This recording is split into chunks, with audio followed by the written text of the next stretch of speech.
पुढच्या घडामोडीकडे महायुतीतल्या दोन मंत्र्यांमध्ये जुंपले। गृहमंत्री फडणवीस आहेत, खात्यातील लोकांनी लक्ष ठेवावं असं म्हणत योगेश कदम यांचं नाव न घेता नितेश राणेंनी टीका केली। तर माझ्या मतदारसंघात येऊन मला शहाणपणा शिकवायचा नाही असं म्हणत योगेश कदम यांनी प्रत्युत्तर दिलेलं आहे।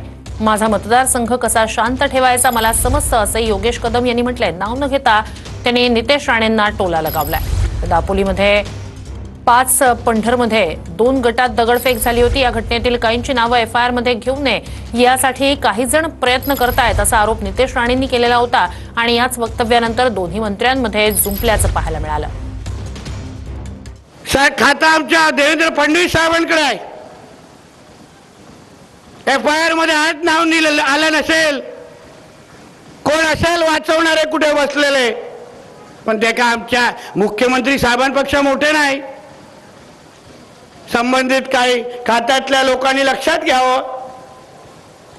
म्हणून उद्या जेव्हा फडणवीस साहेबांकडे हा विषय जाईल तेव्हा मग उत्तर जेव्हा द्यायला लागतील ना, तर तुम्हाला तेव्हा जेव्हा कोण वाचवायला किंवा फोन करण्यासाठी आले होते ना, ते सगळे फोन ऑफ करून बसतील, एक लक्षात ठेवा। मी एकच सल्ला देईन की माझ्या मतदारसंघामधून मला शहाणपण शिकवण्याची गरज नाही। माझा मतदारसंघ कसा शांत ठेवायचा मला समजतं आणि आम्ही जन्मापासून ते शिवसैनिक आहोत।